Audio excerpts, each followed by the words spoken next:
Now, how do you think you can bring the teams along? Because there's typically two camps. There's the people who are excited about AI. They want AI too because they use ChatGPT and other things. And then you have people that are scared of or skeptical about AI, maybe will take their jobs. How do you think leaders can talk to both groups and bring the whole team along in that journey?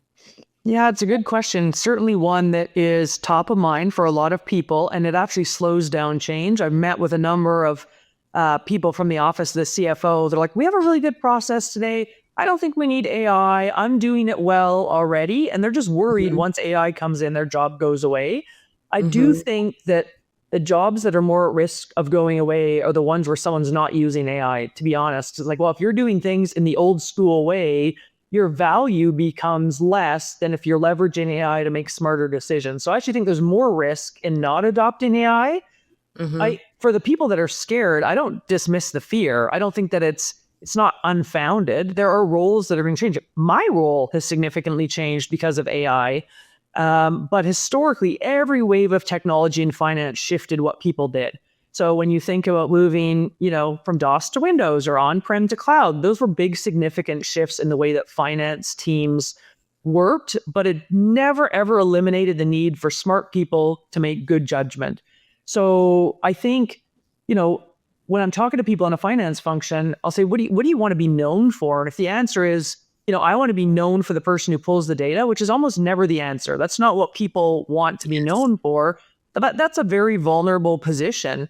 If the answer is, I'm a person who interprets the data and I help people make better business decisions, that's a much more valuable position. So I think that AI makes you more powerful in that role.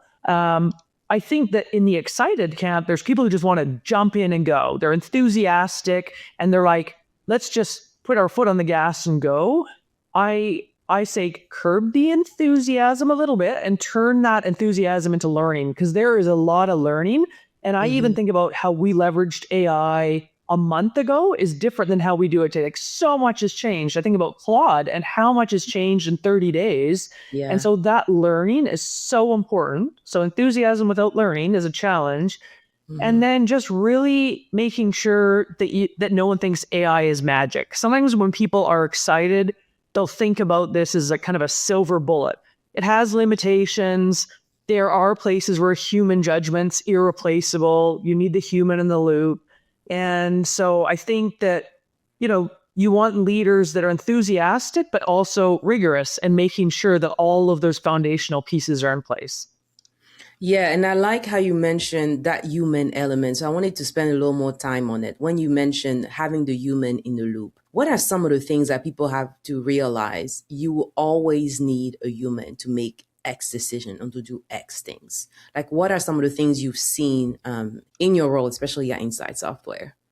Yeah, I think when I look at where humans play such an important role, there's so much context right now that a human can provide. AI is getting better at providing it, but there's all of this business context and how do you make smart decisions based on what AI is giving you and telling you. Like, you can assimilate, so much more data.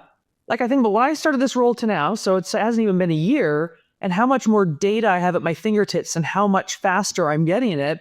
That's amazing. But then I have to assimilate all that data and say, how do we turn that into a strategy? And that's still up to me. I have the business context. I'm the one sitting down with the customers. I know what's going on in the market. And I think over time, AI will get better at that context. But sitting across the table from a customer or a user of your solutions, or the customer or client of an accountant, you're not going to be able to replace that face to face, but AI should make you smarter.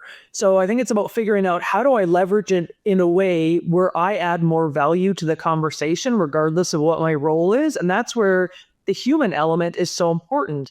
I think back to when I was talking about the beginning of my career. Yeah, the people already had access to financial statements. They knew. It's like, okay, I see my income statement, I see my balance sheet. I have no idea what that means. And so Yeah. being able to step in and kind of interpret and say, okay, well, you have a lot of data here. Let's talk about what this practically means for your business. That role is becoming significantly more important as we move forward.